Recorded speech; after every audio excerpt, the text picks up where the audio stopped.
Hi everybody, I'm Andy Cooch Cuccia and we're here with Western Bass TV. Today we're going to be talking a little bit about pitching and flipping, the art, the mechanics, and all the ins and outs so that you can learn to go out and catch some of the biggest bass on a body of water near you. Come back and join us. Hey D, how you doing? Hey Chad, how you doing? Pretty good. How's the fishing today? It's tougher than a hoot owl out there today, but we caught a few little ones. I gotta ask you a question. How do you stay so consistent in what you do when you do the FLWs and Angler's Choice? You're always in the money. You're always right there. How do you stay so consistent? My secret weapon has basically been these right here. Bass West magazine. Bass West USA has all the latest Western bass angling techniques. With the most current information and the latest on swim baits, every bass angler should subscribe to Bass West USA.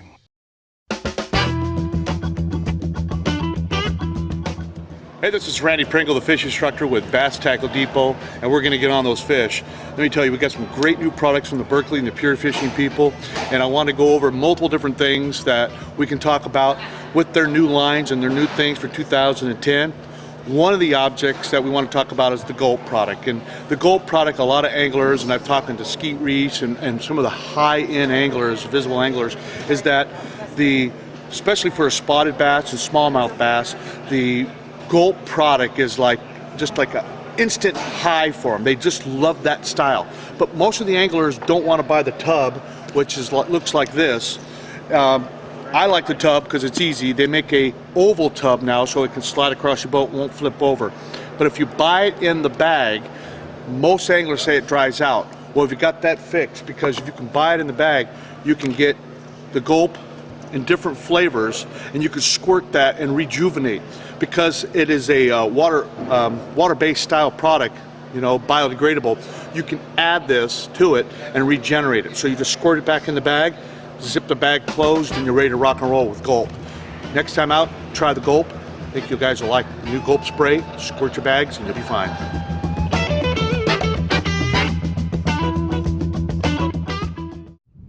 For those of you who don't know, the pitching and flipping technique was introduced to us many years ago, back in the 80s, by the Delta legend himself, D. Thomas. And it's an extremely effective technique for catching fish in shallow water, heavy cover, and under very adverse conditions. The beauty of this technique is that it allows us to be able to get real close to fish, present them our baits with a very quiet presentation, and trigger those reaction strikes.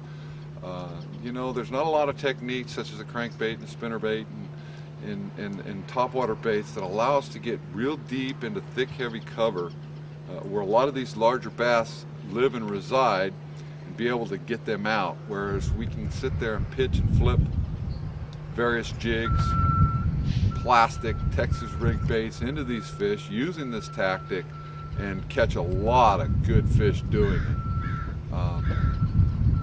D was an innovator way back when with the actual pitching, the flipping technique itself, and from that we have kind of developed as we've gone along through the years. A lot of it I noticed coming from Hank Parker and Denny Brower, where they began to do a longer version, which is what we call pitching today, where we're not right on top of the fish. It allows us to be able to present our baits to these fish from a much longer distance. What I'm going to do today is I'm going to show you the proper mechanics and the ease of being able to do these two techniques. These techniques are very similar. You use the same motion for both techniques as well as the same equipment. Three elements come into your tools when you're pitching and flipping: your rod, your reel, and the line that you're using. I highly recommend that you stick with a heavy action rod. I prefer to use a 7/6 rod. You know, when D first came out with this, he was using 8, 9, 10-foot rods. Today's tournament rules have shortened that to where we can't have a rod over 8 foot. But that doesn't mean that you can't go out on your own on any given weekend with an extremely large rod. I, as I mentioned, prefer a 7/6 foot rod. I'm using the Fenwick Elite Tech flipping stick, and the most important thing about these rods is that you don't want a noodle rod. You don't want a rod that's got a lot of tip action. You want a rod that's got a very tight bend up at the tip where you're not getting that U. You're just getting a very subtle arc, which allows you to set the hook and drive those fish in your direction so that you can get them to the boat. The other thing that I think is important is using, personally, fluorocarbon line. It's a lot more sensitive. It's very low stretch. I think it comes off the reel a lot easier than braid. I know a lot of guys like pitching and flipping with braid. You have to decide where your comfort zone is with that, whether you're using one line or another. Third element is your reel. I prefer using a larger spooled bait casting reel. I like the Ibo Garcias. I got very big hands. I'm very comfortable with these versus a low profile reel. You want something that's got a 6-to-1 or 6-3-to-1 retrieve ratio, because more often than not you're fishing real close and tight to cover, and basically your reel's a winch, and you need something that you can take up that line real quick.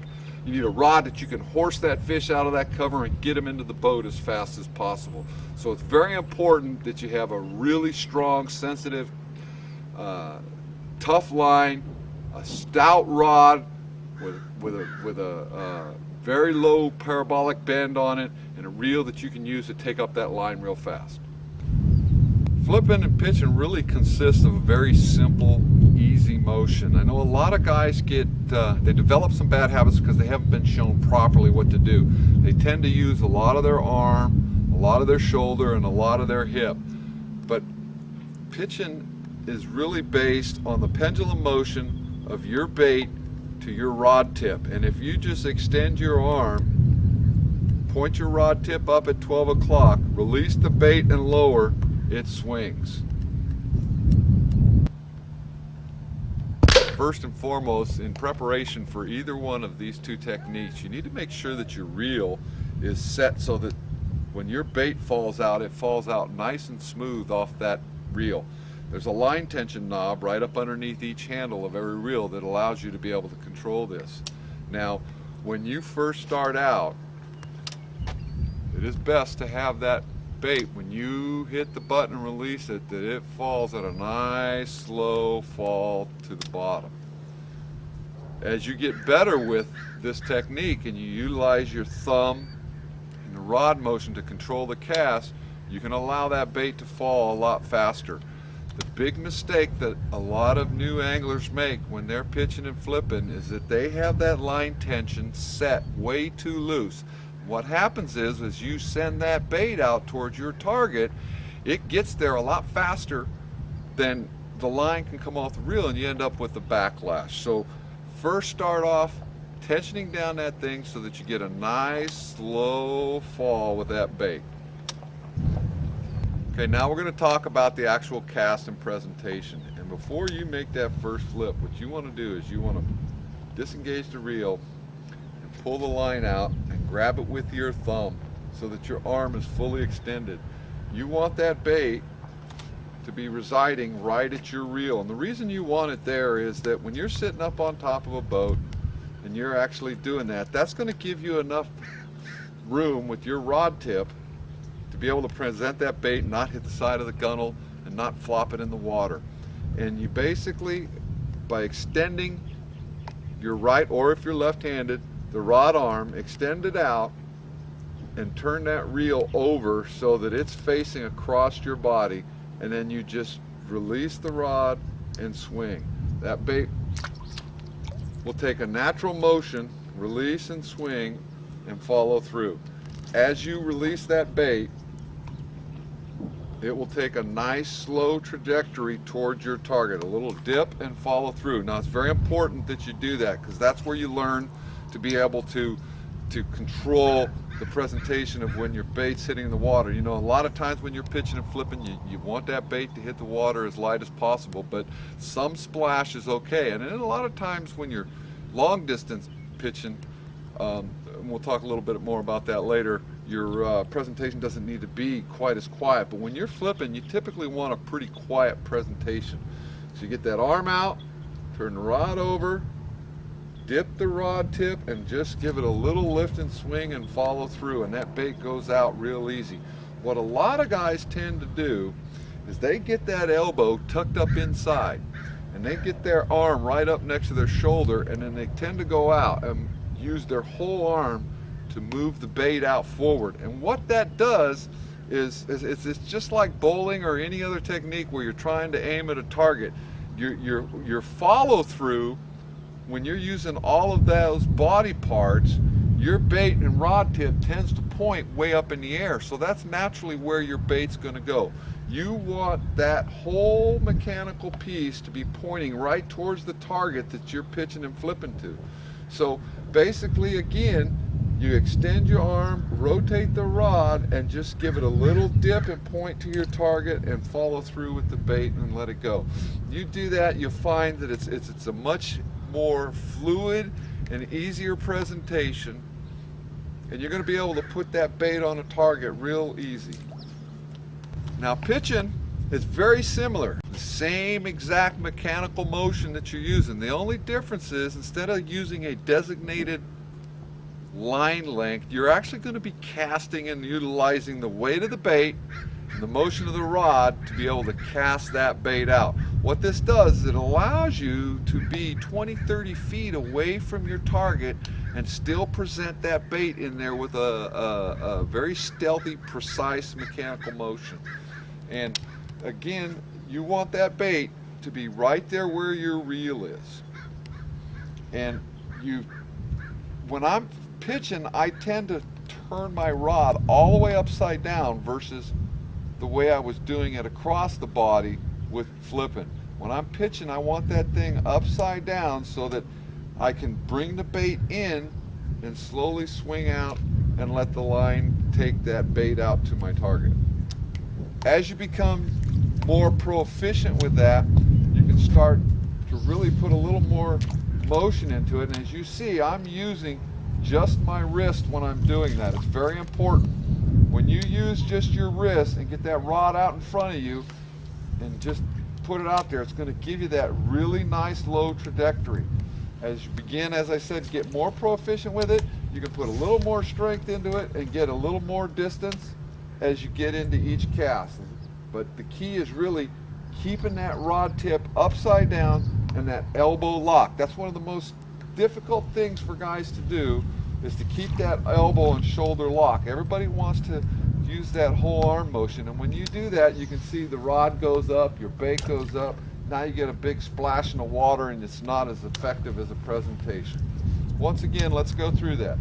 Bait down to your reel, rod extended, elbow lock, turn it over so your reel is facing down, bring the bait and rod towards you, and swing out. It's a real simple, easy motion. I think if guys would just sit there and practice this and do it real easy at first until you get the hang of it, and then you begin to put more force behind that swing, you're going to find that you're going to be able to do this technique with a lot more efficiency.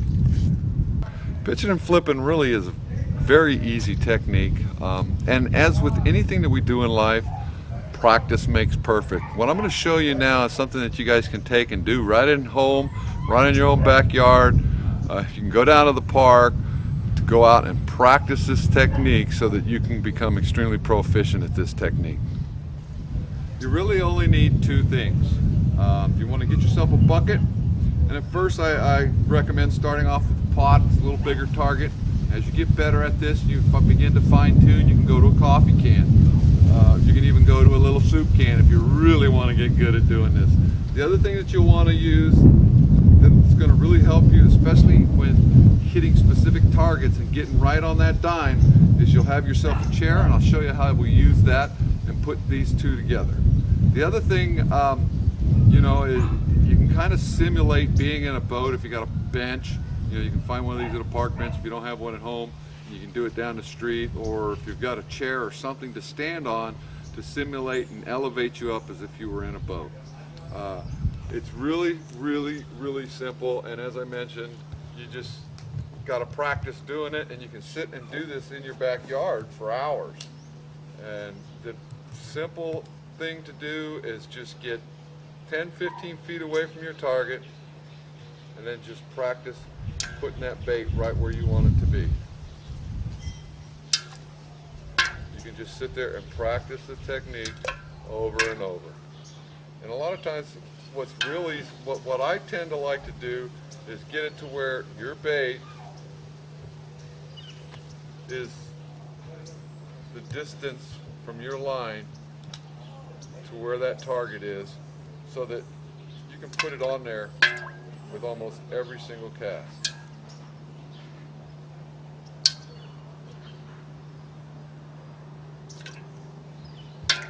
You can see that.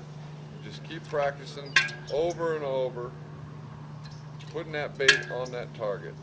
All in the wrist, dropping the rod tip, and releasing the line right into that target. It works for pitching. You just can back up a little more and work on putting that bait right in the target. Once you become effective at putting that bait in your open target, then you can begin to fine-tune your presentation by putting that chair over the top of the bucket and then begin to flip right into the chair and get that bait so that it just plops right underneath. This is how we practice getting that bait up underneath those docks, up underneath those trees, those really hard to find places.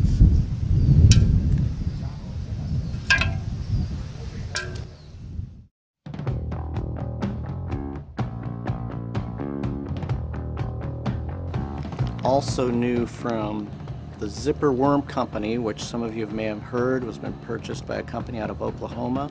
Original Zipper product is coming into Bass Tackle Depot. What you've got is monkey bugs, which can be used either as a flip bait or a Carolina rig. Zipper grubs. Zipper finesse curl tails, along with the paddle tails. And you don't want to forget about the Zipper inline darter heads and their football heads, all available now at BassTackleDepot.com. Also new at Bass Tackle Depot, product from American Rodsmiths. You'll be able to find fiberglass cranking rods designed by David Fritz. This particular model has a telescoping handle. We also have them in the Fritz models in one piece. All new actions for every specific type of cranking that you need to do. We also carry American Rodsmith Tournament Series graphites in spinning and casting. Also new at Bass Tackle Depot from JL Marine Systems is the power pole for your shallow water fishing needs, bed fishing. You need to sit on a spot, extend an 8-foot handle down to hold your boat, slow down your fishing. Now available at BassTackleDepot.com. You can also find new product from Lama Glass Rods, the Excel, with the new split grip handles, no foregrips, extremely light, very good warranties with the Lama Glass Company as they stand behind all of their product. You can find that now available at BassTackleDepot.com. I'm Kent Brown and you're watching Western Bass TV. I'm Gabe Boulevard and you're watching Western Bass TV. One of my favorite topwater baits for big bass and just bass in general is a spook, and this is a lunker punker. This has a side-to-side action, walk the dog action like a Zara spook or any of the walking baits. This one is foiled. Everybody probably owns a lunker punker already. If you own one, it would probably be good enough. I'm a big fan of foiled baits. When I say foiled, it means that they put foil around it and stenciled in scale pattern. And the foil is a lot more shiny, a lot more lifelike, more trout-like to me. Lunker punker, there's two different ways that I fish this bait. If it's really, warming up fast in February, March, and those fish are moving up on those points and they're suspending way out on the points, and they're just not relating to the bottom. They're suspended most of the time. When they're suspended most of the time, I like dead sticking my topwater baits, especially if I've been trolling, motoring around and seeing a few big fish hanging around a couple rocks, and then they'll kind of spook off. I love going back to those areas and just dead sticking topwater baits and throwing them over there and just letting it sit just like that bait is. And I don't know if you guys can see that bait up there, but just letting it sit. On days where there's a little bit of ripple and wind chop or cloud and rain, a little bit of turbulence going on, those days are a lot better. for the dead sticking. Anything that can just kind of give it some movement up there. But again, sometimes you'll dead stick these baits over the same spot for 20-30 minutes before you'll get one of these big bass to kind of come up and attack it. Sometimes it only takes 30 seconds. The other way you're going to fish the lunker punker is just like the spook or the walk the dog retrieve. So you're just going to go right to left with it, and just by twitching your rod tip, slowly reeling, you're going to have a walk the dog action like a Zara spook. Lunker punker's a really cool bait. They retail for like 40 bucks. And it's made by Triple Trout. And Triple Trout is not the company. 22nd Century is the company. They make all the Triple Trouts. Triple Trout's been around for a while, and it was one of the first baits to come out, actually a three-piece bait, and it has a little bit of misdirection built into the bait. A lot of other baits have stem kind of from that, and this guy had the original one. It's a really cool bait. They're really high-priced baits and really hard to get. The guy makes them out of his garage. It kind of looks a little weird, but I'm telling you, this is one of the best baits on the market.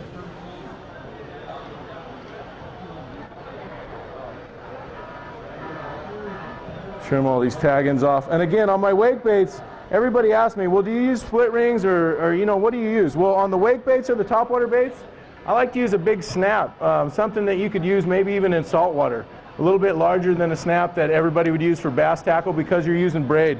On my topwater baits, especially topwater swim baits, 6-inch, 8-inch, 10-inch topwater baits, I throw braid, 65 or 80-pound braid. It floats a lot better, it helps your bait work a little bit better, and you don't lose as many baits. There's fish big enough that will eat these baits that will take them away from you.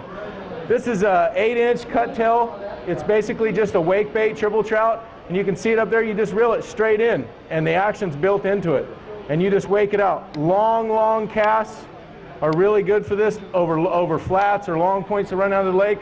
Or if you're going right down edges or lines, like if you're going right down the tule line and you're making short casts right down the tule line and you're reeling it really close to the tules or docks, wake baits are really effective.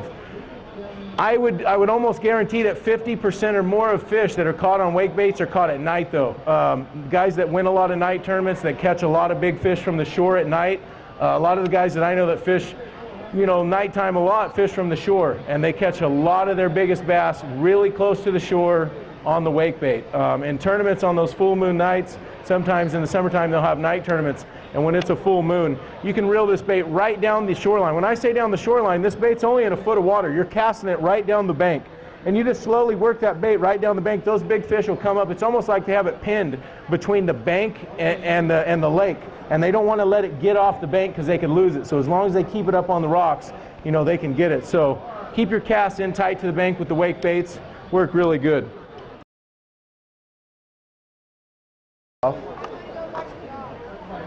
It's a rat. It's made by Jerry Rago. And everybody says, well, you know, all the wake baits and stuff, are these still swim baits or wake baits? Absolutely. This little rat right here is one of my favorite baits to throw. And a lot of guys don't throw the rat. And they say, well, dude, when do you throw the rat? Or how do you know when it's time to throw the rat? I really like throwing the rat when it rains. You know, you ask me why. I think when it rains, all the little creatures come out. You know, all the little moles or whatever lives in the ground around the banks of your lake, little rats or field mice or whatever they are. If you get a big rain, and especially in the backs of the creeks or if there's any wood, standing timber, any kind of runoff or any kind of rain at all will flood out the ground around it, and it will cause these little animals to get out and be waterlogged and run them out of their holes. And a lot of them drown and die, but a lot of them get out in the water and try to swim and get out and make it. Well, they don't make it. If they get to the water, there's a bunch of bass sitting right at the water's edge to eat them. This one you can crank down a little bit, or if you fish it really slow, you just wake it right on top like that. And again, you're going to go right down the shoreline. When I say right down the shoreline, it's really hard for you guys to see the wake baits in the tank, I know. But right down the cover. If you're fishing down rocks and it's big boulders with a little bit of, you know, clay mixed in and maybe a laydown or two, you're going to run it right down the bank, so you're running it into the rocks. If you're fishing down tules, you want it to be hanging up in tules about every 3 feet, where you got to snag it and pull it, break it out of the tules, continue to retrieve, because you want it to be right on the water's edge where the rats or whatever else, mice up on the bank could be coming out, baby squirrels, anything. That's a Rago generic rat. Jerry Rago makes some cool baits, made swim baits for a long time. You don't always have to have just trout color baits.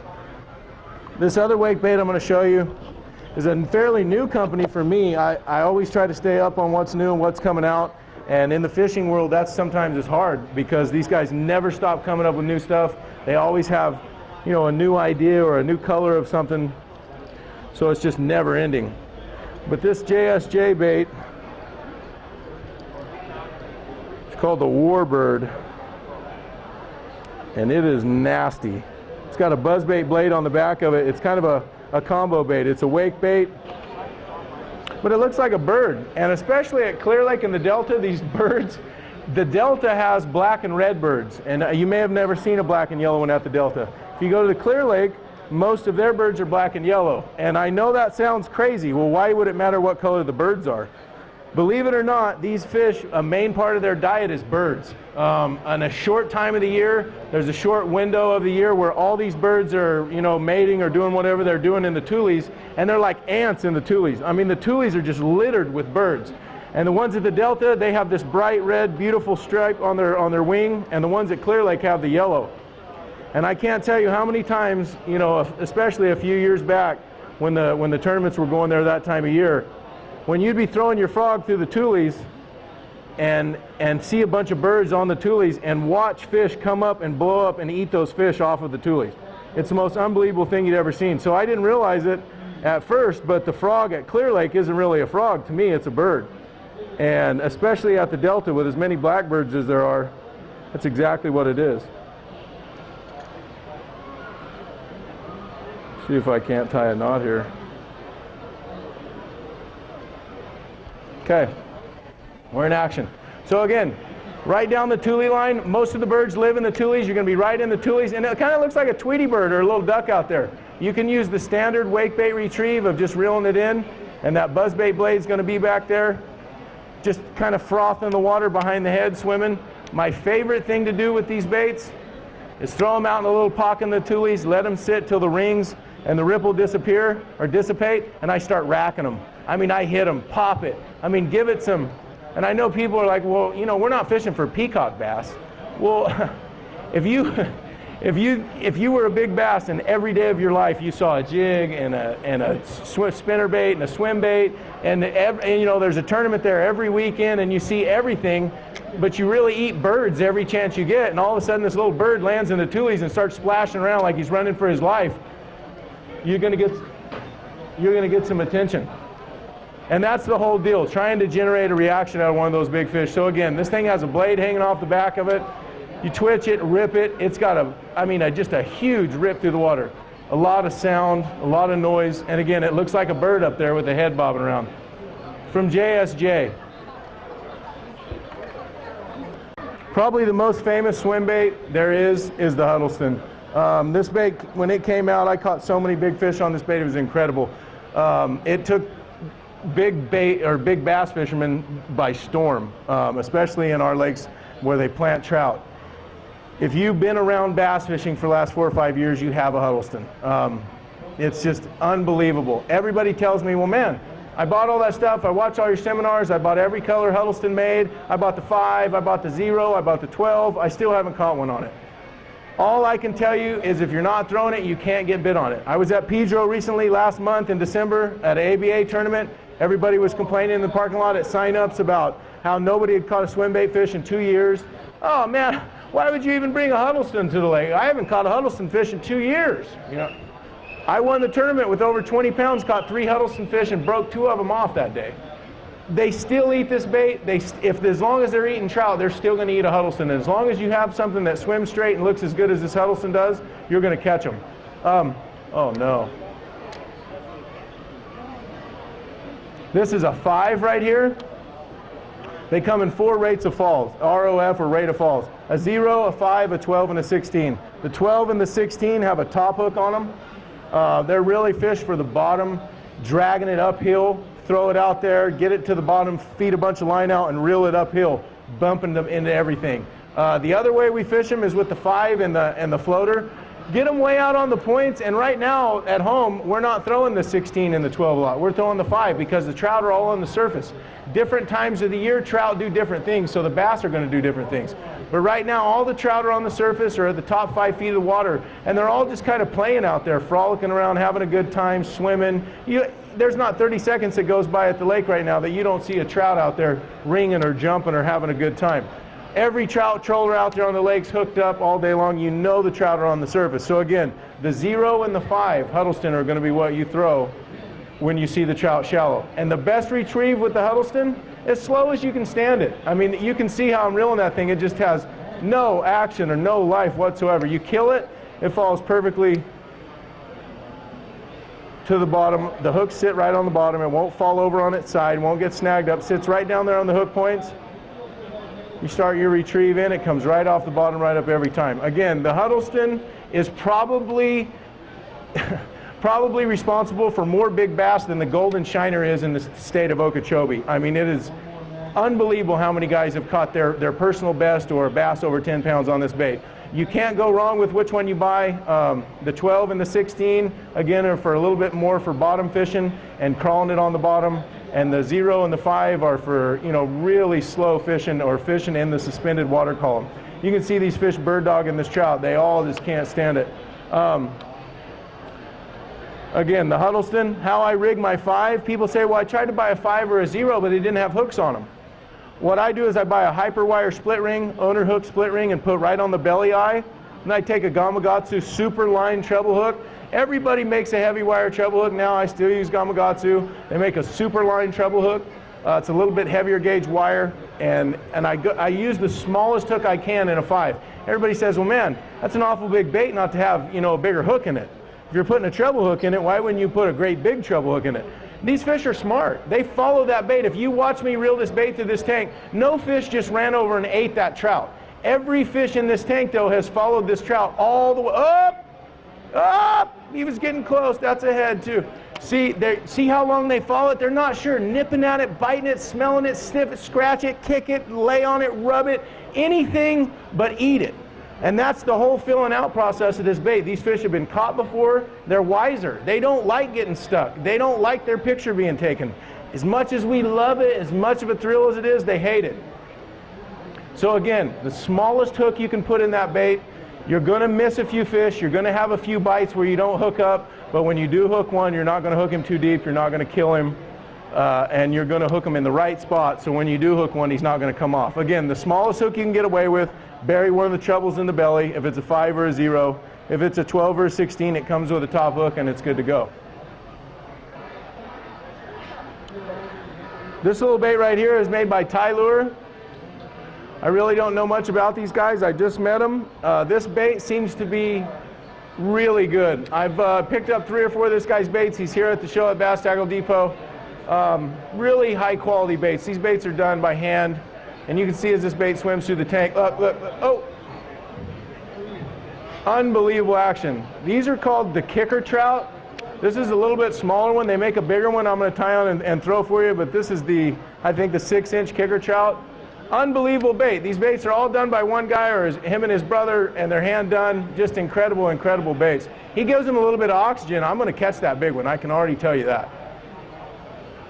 These baits, people ask me all the time, well, what's the best retrieve? What's the best retrieve? With hard baits like this, jointed baits that have 2 or 3 pieces, the best standard retrieve to use, pitch it out there, count it down. 1, 2, 3, 4. You're fishing for mainly suspended fish with this bait. This 6-inch bait is for you spotted bass guys or guys that fish for smallmouth or have a lot of smaller largemouth in your lake. Early in the year when the trout are small, you can get away with the 6-inch stuff. I'm kind of the bigger guy, the bigger bait guy, so we're going to throw the 8-inch right now. But again, high quality baits, made in the USA, really good stuff. These guys put a lot into their baits. Got a bunch of cool colors. And I don't know how many giants they're responsible for, but it looks like a good bait to me. This is the 8-inch kicker trout. And kind of a light rainbow. It's got a real olive back on it.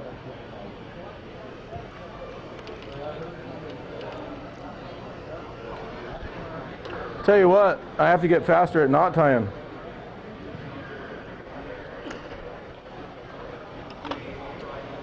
We'll get somebody to clean up all those trimmed off ends, don't worry.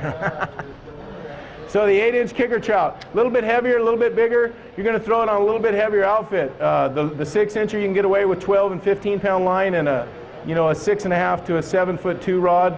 This bigger trout, you're going to want to bulk up a little bit. 15, 20-pound line, 7.5 to 8-foot swim bait rod. A little bit heavier action. Again, this is a slow sink bait.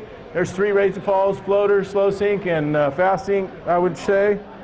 And again, just a general slow retrieve, and every once in a while just give it a little love tap, nice and slow, and then just give it a little nervous kind of a, oh God, big one's close. And again, everybody asks me, what's the best retrieve? Come up with your own retrieve, because trout are sporadic. I've watched trout playing and swimming out there, and if you've ever fished in a reservoir, or trolled for trout, or even looked for trout, you see them out there half the day, they're jumping 3 feet through the air and flying around. Well, it's because they spend most of their day out there just drifting around, and then all of a sudden they get about 30 feet from a huge bass and the radar comes on. That bass starts coming up looking for them. You see them skipping across the water. Those trout aren't just playing, they're running for their lives. I mean, there's something out there with huge tonsils coming after them.